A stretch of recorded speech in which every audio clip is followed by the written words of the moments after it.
Damai sejahtera Allah Bapa yang melampaui pikiranmu semua, kiranya senantiasa menyertaimu dalam Yesus Kristus Tuhan kita.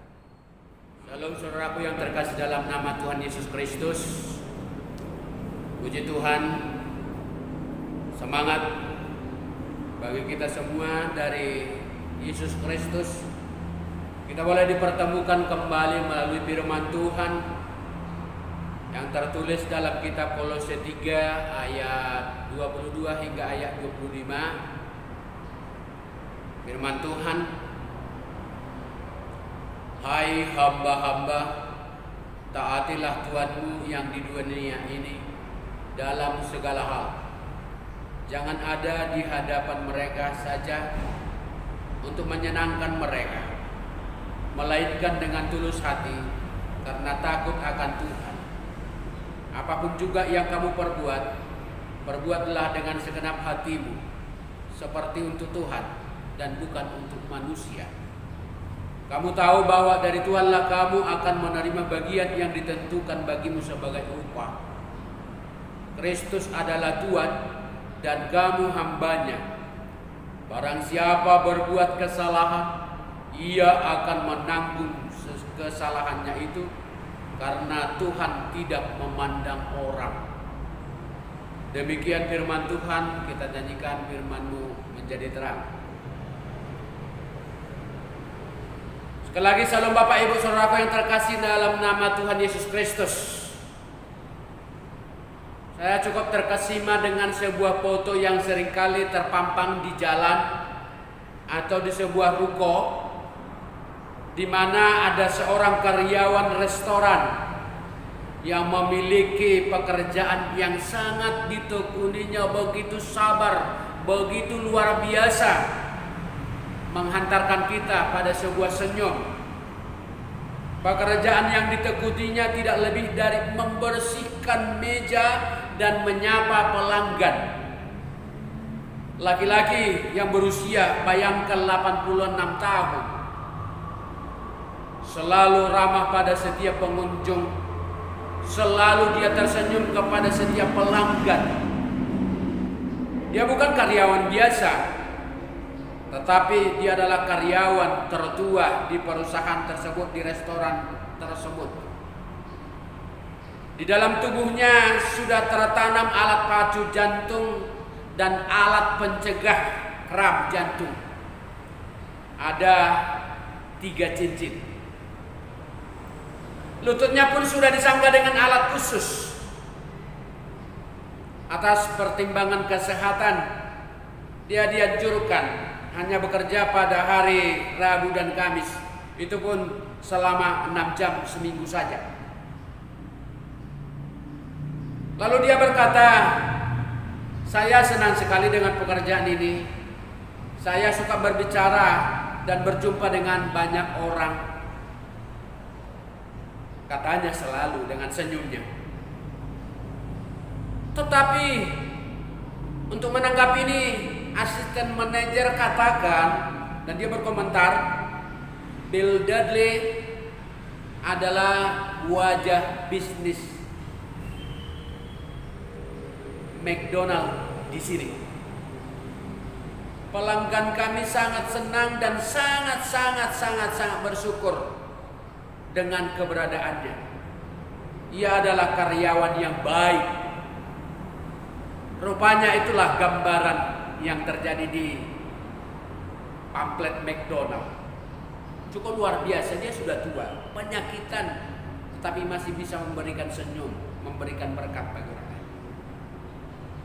Saudaraku yang terkasih dalam nama Tuhan Yesus Kristus, Nats ini mengajarkan, bukan hanya menasihati, tetapi lebih baiknya memperlengkapi, membekali, sekaligus memfasilitasi bagaimana setiap orang, pribadi, kelompok atau keluarga untuk bekerja melayani untuk Tuhan.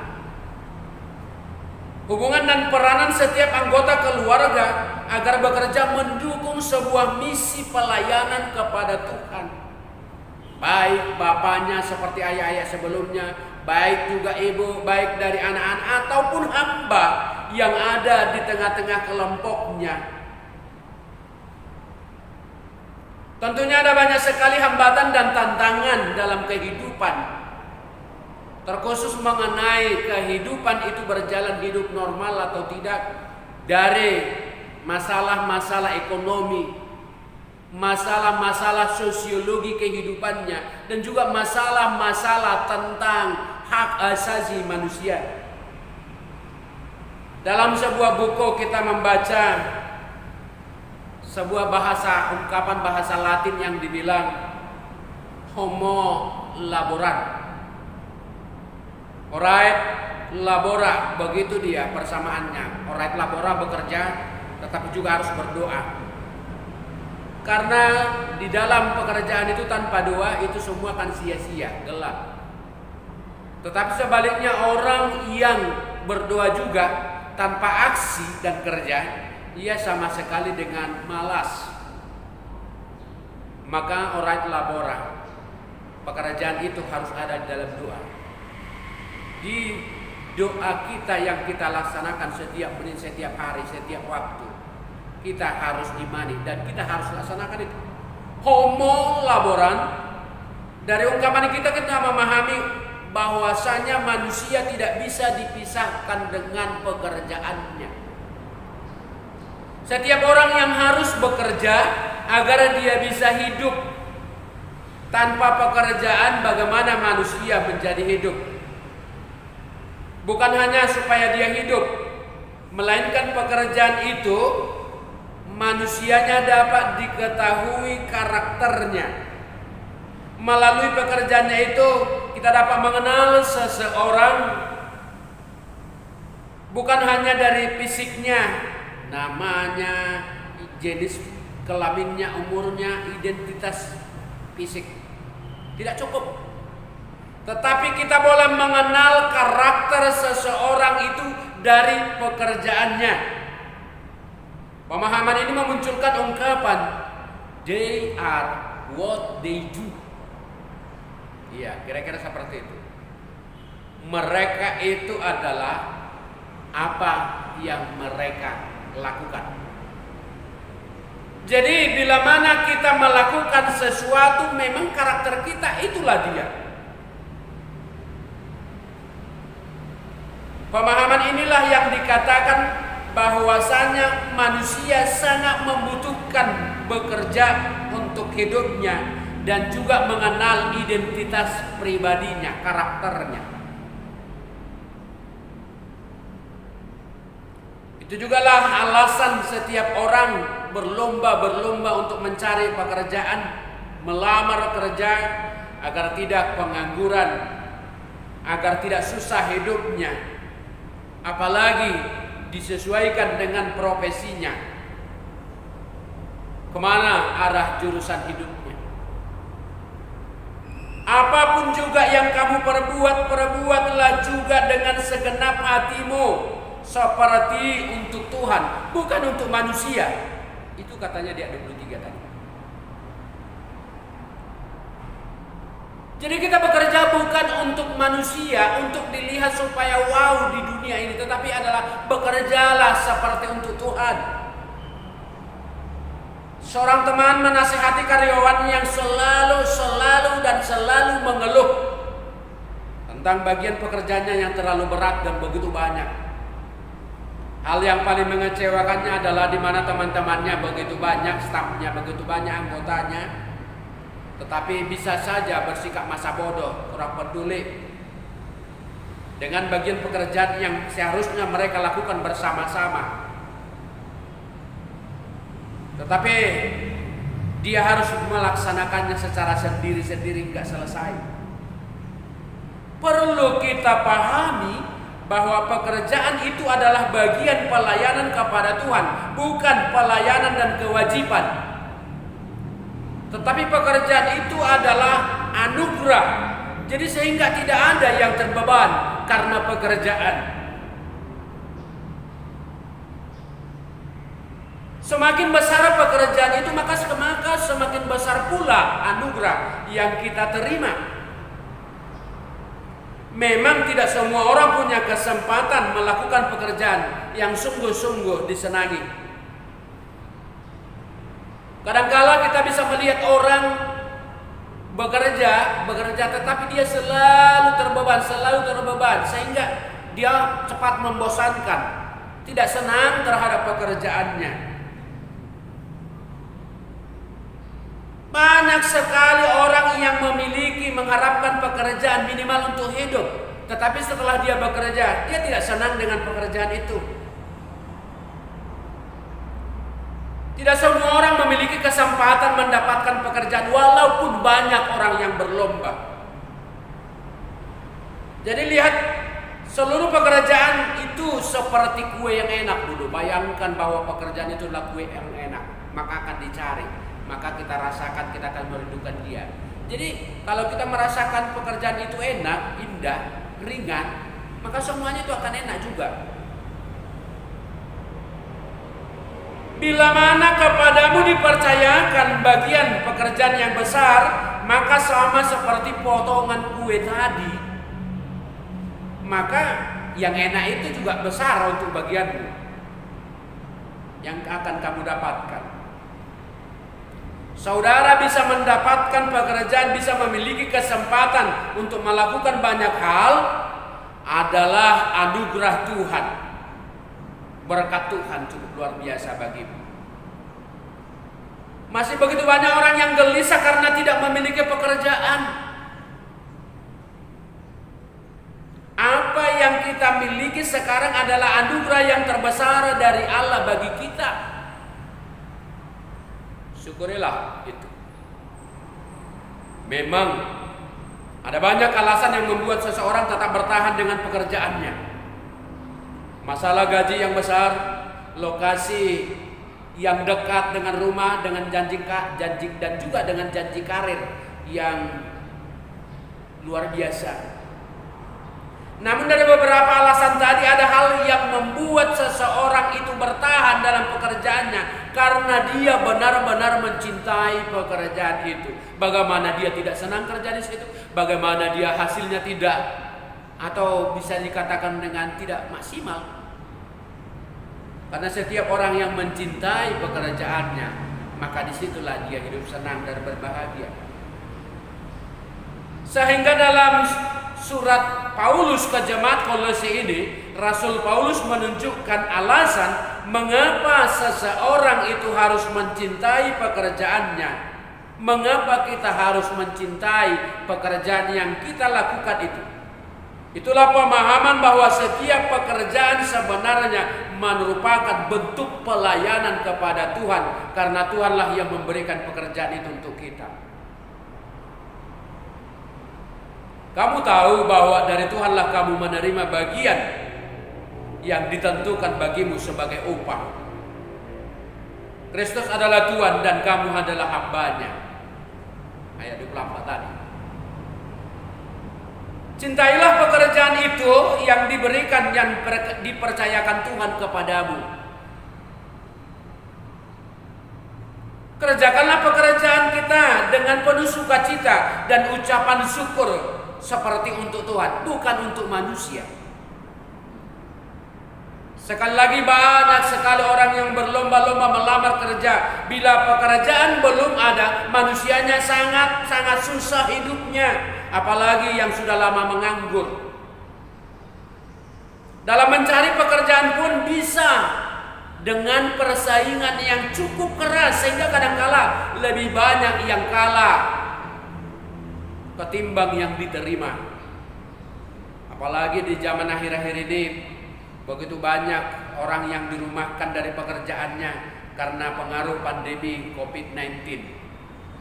Semua COVID-nya bangkit terus, bangkit yang melanda seluruh penjuru dunia termasuk Indonesia. Ya.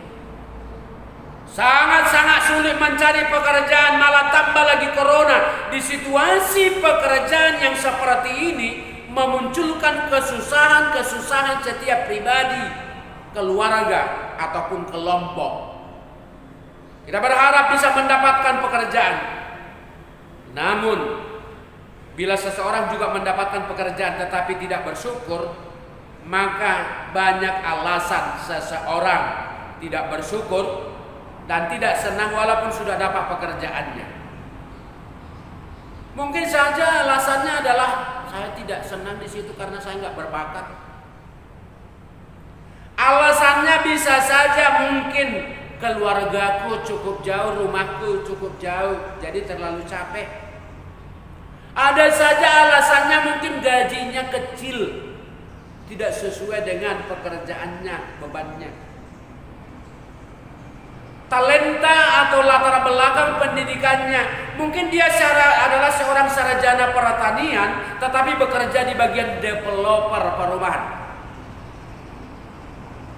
Ada lagi lulusan fakultas kedokteran, tetapi bekerja di restoran.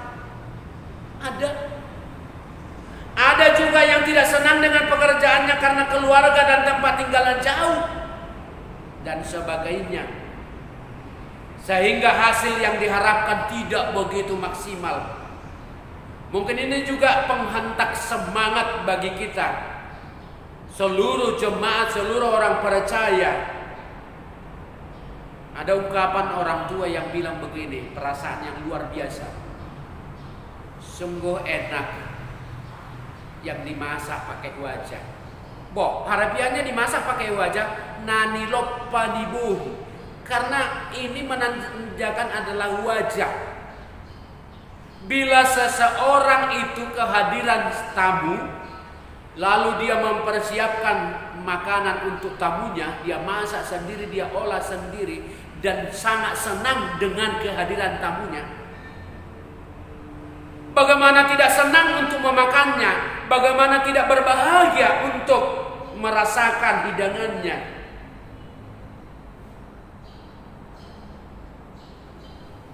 Setiap orang memasak juga bersuka cita, apalagi yang makan. Dimasak bersukacita karena didahului dengan sukacita yang memberi dan menyediakan, sehingga semua orang merindukan masakannya enak. Setiap pekerjaan yang dikerjakan dengan sukacita akan melahirkan kebaikan pastinya. Bukan hanya untuk tahu, tetapi semua orang bisa merasakannya. Bukan hanya mengerti memasak, tetapi orang-orang bisa mengerti masakannya cukup luar biasa. Wow. Bagaimana kalau seandainya ketika masak itu langsung ketahuan garamnya di atas rata-rata? Bagaimana kalau pada saat kita masakan hidangan seseorang, tetapi cabenya di atas, garamnya di bawah rata-rata? Bayangkan wajah seseorang itu, bagaimana kita mau datang lagi? Bayangkan bila mana seseorang tamu itu sudah sedang makan, mau merasakan masakan hidangannya, tetapi wajahnya cemberut, dia bilang begini terus, makanlah, cepat lainnya. Begitu lembut suaranya, tetapi dia hatinya menyuruh supaya orang itu jangan makan itu. Lama kali engkau di rumahku ini.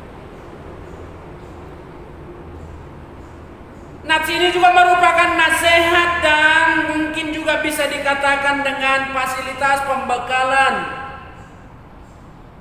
kepada hamba-hamba, di mana diawali pada nats ini kepada hamba-hamba. Tetapi bukan berarti juga supaya setiap orang berlomba menjadi hamba. Supaya setiap orang berlomba untuk menjadi budak. Sehingga kita berbahagia bila kita mendapat posisi itu. Atau agar seseorang itu setuju menjadi hamba ketika dia terjadi bagi orang-orang di Kolose terjadi pembudakan. Perbudakan itu sebenarnya sangat menyedihkan, sangat menyakitkan. Tidak ada orang yang menghargai. Mereka hanya hidup dengan gaji-gajinya. Mereka hanya hidup dengan pemberi gaji yang diberikan oleh pemberi pekerjaan. Memang kita juga di Indonesia ini kebanyakan hanya budak atau hamba bila kita merenungkan. Kita hanya bisa bekerja kepada Tuhan, pemilik perusahaan. Tuhan kepada pemilik harta, pemilik semua dunia kita. Dan secara rohani memang harus kita akui, dulunya kita adalah hamba daripada hukum Taurat, hamba dosa. Jadi kita harus tunduk kepada siapa yang menjadi Tuhan kita. Tapi sekarang karena Kristus telah hidup dan telah menunggu kita, maka kita harus tunduk dan taat kepada Kristus. Sehingga kita berbahagia bila kita mendapatkan pekerjaan menjadi budak tidak benar. Kalau kita memang jujur, dari kebanyakan kita memang hamba, karena kita toh juga pekerjaan itu sangat kita butuhkan, lalu menghamba kepada Tuhan pemberi pekerjaan itu. Tidak bisa dipungkiri, hamba tidak ada haknya kecuali mengerjakan pekerjaannya, sehingga yang kurang adalah hak asasi manusianya. Bukan hanya masalah gaji, ekonomi, kehidupan. Secara hak asasi hidup para pekerja memang kurang dihargai. Tetapi melalui pelayanan dan pekerjaan Yesus dan juga para rasul ini ingin menghilangkan cara-cara perbudakan seperti itu, agar tidak terjadi dalam pelayanan rohani, pelayanan gereja dan juga bangsa yang berdaulat. Hargailah para pekerja. Hargailah itu kaum-kaum yang termarginalkan, para pekerja yang mengerjakan semua pekerjaan sukses, agar semua orang dapat memiliki hak hidup yang sama. Paulus juga menuliskannya dalam Galatia 3 ayat 28. Dalam hal ini tidak ada orang Yahudi atau orang Yunani, tidak ada yang hamba, tidak ada orang yang merdeka, tidak ada laki-laki atau perempuan, karena kamu semua adalah satu di dalam Kristus Yesus. Itu Galatia 3:28. Jadi bekal inilah yang diberikan kepada setiap orang percaya, boleh memiliki buah-buah yang baik daripada penghasilannya. Mereka cukup merasakan dari apa yang mereka kerjakan. Begitu manis dari hasil pekerjaannya mereka sendiri, yang berdampak positif kepada dirinya sendiri, kepada keluarganya, kepada induknya, lingkungan, dan juga kepada pertumbuhan jemaat Tuhan.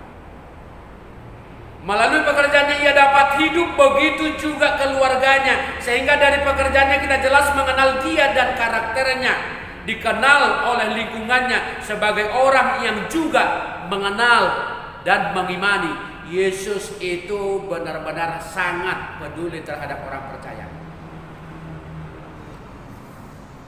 Yang susahnya demi pekerjaan ia menghilangkan imannya. Iya.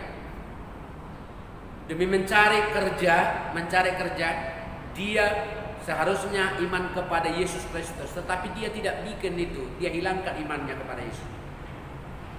Paulus juga tegaskan, kamu adalah surat pujian kami yang tertulis dalam hati kami dan yang dikenal dan yang dapat dibaca oleh semua orang. Karena telah ternyata bahwa kamu adalah surat Kristus yang ditulis oleh pelayanan kami, ditulis bukan dengan tinta, tetapi dengan roh dari Allah yang hidup, bukan pada loh-loh batu, melainkan pada loh-loh daging, yaitu di dalam hati manusia. Maka melalui karakter hidup seseorang kita dapat mengenal lingkungannya dan juga imannya kepada Yesus. Ungkapan dan panggilan ini juga ditujukan kepada setiap orang Kristen saat ini. Melalui imannya kita mengenal dia dan kebiasaannya hidup sehari-hari, yang pasti perhambaan atau perbudakan dan eksploitasi tentunya belum pernah berakhir dari bumi ini. Karena alasan saya butuh pekerjaan itu untuk kehidupan. Persoalan kebutuhan untuk kehidupan dengan persoalan iman kepada Tuhan mungkin juga seringkali bertabrakan. Saya perlu hidup, jadi iman saya yang nomor 3. Tetapi puji Tuhan ada juga orang yang bilang iman itu nomor 1, pekerjaan nomor 2. Jadi setiap pekerjaan itu pasti berhubungan dengan pelayanan terhadap orang lain, sehingga melalui hasil kerja dan pelayanan kita, orang lain menemukan Tuhan. Dan semakin banyak orang yang mengenal Yesus, karena Yesus telah berkorban memberikan hidup bagi kita. Jadi sehingga setiap orang percaya dan semakin banyak dari antara orang percaya mampu memuliakan Tuhan dalam hidupnya. Karena dia memberikan pekerjaan bagi setiap orang yang percaya yang menyenangkan hati Tuhan. Dengan demikian maka setiap guru contohnya hendaklah mengajarkan kepada murid-muridnya tentang pengajaran Yesus. Anak-anak yang diasuh dan dilihat sebagai anak-anak Allah yang mestinya dicerdaskan dan memiliki iman supaya dapat menyongsong masa depan yang indah. Yesus memberikan masa depan bagi anak-anak kita. Selain itu anak-anak juga mengenal Yesus melalui gurunya. Seorang pegawai hendaklah melihat orang-orang yang dilayaninya seperti Tuhan, seperti untuk Tuhan, sehingga ia melayani dengan ramah dan penuh perhatian serta begitu kasih. Maka orang yang sedang dalam masalah pasti mendapatkan damai sejahtera karena hidupnya semakin tenang, karena pelayanan kita. Dan mereka juga bersama-sama dengan kita dalam sebuah persekutuan memuliakan Tuhan. Apapun profesi yang saudara tekuni, lakukanlah seperti untuk Tuhan, bukan untuk manusia. Dengan demikian bukan saja orang puas akan hasil kerjamu, tetapi saudara juga memiliki peluang untuk mencapai posisi yang lebih baik, entah di mata Tuhan, di mata sesama, maupun di mata atasan kita. Jadi yang diuntungkan bukan sekedar orang lain, melainkan terlebih kita sendiri, keluarga kita. Bagi sebagian orang pekerjaan itu dirasa berat, mungkin dianggap sebagai hukuman Tuhan. Lihat itu Kejadian 3, 17-19. Kemudian Tuhan Allah berfirman kepada lelaki itu, engkau mendengarkan kata-kata istrimu, lalu makan buah yang aku larang engkau makan. Oleh sebab itu perkataanmu itu, oleh sebuah perbuatanmu itu, terkutuklah tanah. Engkau mesti bekerja keras seumur hidupmu agar tanah ini dapat menghasilkan makanan yang cukup. Tanah akan menghasilkan semak duri. Tumbuh-tumbuhan liar akan menjadi makananmu. Engkau akan bekerja keras dan berpeluh-peluh untuk membuat tanah ini menghasilkan sesuatu sampai engkau kembali ke tanah, karena engkau dibentuk daripada tanah. Engkau dijadikan daripada tanah dan engkau akan kembali ke tanah.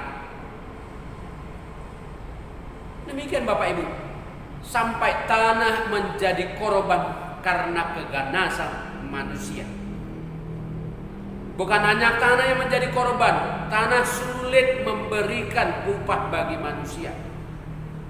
Sehingga manusia itu harus berpeluh, mengeluarkan keringat, bercapek ria demi kehidupannya.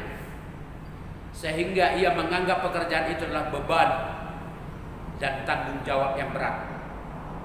Sehingga harus diperhadapkan dengan mengajarkan atau tidak mengajarkan, itu pilihan. Banyak orang yang melakukan pekerjaan itu, saya lakukan enggak? Untungnya, ruginya gimana? Wanne piro? Seharusnya dia mampu bersuka cita. Yang ada malah bersungut-sungut, amarah, kesusahan karena dianggap itu adalah beban berat. Tetapi bagi setiap orang percaya kepada Yesus tidak akan pernah bilang holaniba. Aku aja, banyak orang di sana. Walaupun dalam pekerjaan itu mungkin kita memahami bahwa pekerjaan itu butuh usaha, butuh kekuatan, tetapi ingatlah kamu bukan lagi hamba, tetapi adalah anak-anak Tuhan yang patut untuk bersyukur dalam melakukan pekerjaan itu meskipun belum memiliki posisi atau jabatan. Karena bila kita memaknainya menjadi berkat Tuhan, kita pasti memiliki waktu, dan pada akhirnya sesuai dengan waktunya kita dipercayakan yang lebih besar lagi dan dimampukan bersukacita. Jika kita memaknainya menjadi berkat, maka kita pasti diberikan kesempatan untuk mensyukuri. Kita percaya dengan itulah Tuhan peduli terhadap hidup kita. Yang lebih dalam lagi, kita tahu bahwa masih banyak lagi orang di luar sana yang belum memiliki pekerjaan, hidupnya penuh dengan kesusahan. Apakah ada di antara kita juga? Bantulah mereka seperti melayani untuk Tuhan, bukan untuk manusia. Karena ketika kita melayani manusia, maka kesusahannya sangat banyak. Inilah permintaan, inilah. Hindari agar semakin banyak orang yang mengenal Yesus dan merasakan perbuatan kasih Yesus, sehingga kita juga dikenal adalah seorang yang patut dan taat kepada perintah Kristus melalui aksi pekerjaan kita. Jika kita bertanya pada diri kita, seandainya kita adalah pemimpin terhadap bawahan dan pekerja, apa yang boleh kita tunjukkan terhadap bawahan dan pekerja itu? Lalu pekerja dan bawahan mana yang kita harapkan?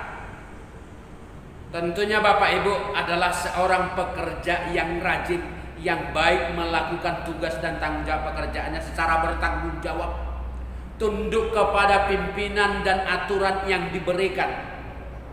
Tentunya kita juga tidak suka melihat pekerjaan yang malas, yang suka melawan pekerja yang susah diatur, yang tidak mau mendengarkan arahan. Orang, apalagi orang yang suka berbohong, ya. Orang yang suka korupsi dan berbuat curang. Ada juga ketika di depan kita seperti ayat 22 tadi, yang ketika di depan suka memuji-muji, tetapi setelah kita tinggalkan atau kita jauh dari dia, dia adalah pembangkang, suka mengecewakan. Kita tidak suka dengan kepura-puraan, tetapi adalah orang yang bertanggung jawab dalam setiap kesempatan dan waktu. Ketika kita menjadi pekerja, jadilah pekerja yang bertanggung jawab. Dan ketika kita menjadi pemimpin, juga jadilah pemimpin yang menjadi teladan, yang benar-benar memahami bahwa pekerjaan itu adalah anugerah Tuhan. Bila kita mensyukurinya dalam setiap waktu dan kesempatan, bersyukurlah bila pekerjaan yang kita dapatkan masih kecil. Percayalah kepada Tuhan ketika kita meminta dan memampukan. Kita untuk berjalan saat ini, karena kita dipercayakan pekerjaan, maka saatnya juga akan dipercayakan pekerjaan yang besar, karena kita mampu mempertanggungjawabkannya. Maka kata Tuannya itu kepadanya, baik sekali perbuatanmu itu, hai hambaku yang baik dan setia. Engkau telah setia dalam perkara kecil, aku akan memberikan kepadamu tanggung jawab dalam perkara yang besar. Masuklah dan turutlah dalam kebahagiaan Tuhan. Ini cukup luar biasa. Pekerja-pekerja atau pelamar pekerja yang diterima adalah orang-orang yang bertanggung jawab. Bersyukurlah atas berkat Tuhan yang diberikan kepadamu. Dibutuhkan tanggung jawab besar, saatnya yang tepat Tuhan akan melimpah gandakan buah-buah yang baik bagi kita, keluarga kita, Tuhan kita, dan juga lingkungan kita, terkhusus bagi orang-orang yang memuliakan Tuhan. Sebab itu ambillah talenta itu daripadanya dan berikanlah kepada orang yang mempunyai 10 talenta itu. Karena setiap orang yang mempunyai, kepadanya akan diberikan. Itu kata firman Tuhan. Sehingga ia berkelimpahan. Tetapi siapa yang tidak mempunyai, apapun juga akan yang ada padanya akan diambil daripadanya. Dan dicampakkanlah hamba yang tidak berguna itu ke dalam kegelapan yang paling gelap. Di sanalah akan terdapat ratap dan kertak gigi. Maka saudaraku yang terkasih dalam nama Tuhan Yesus Kristus, firman Tuhan yang katakan, bersukacita dan bersyukurlah, tunduklah selalu kepada perintah Tuhan. Hargailah setiap pekerjaan yang kita dapatkan, karena itulah berkat Tuhan, bukan sebagai beban, melainkan adalah anugerah berkat untuk sukacita itu dan kemuliaan Tuhan. Tuhanlah yang ada dalam setiap pekerjaan kita, maka kita akan diberikan berkat yang cukup luar biasa. Amin. Firman-Mu berkatilah.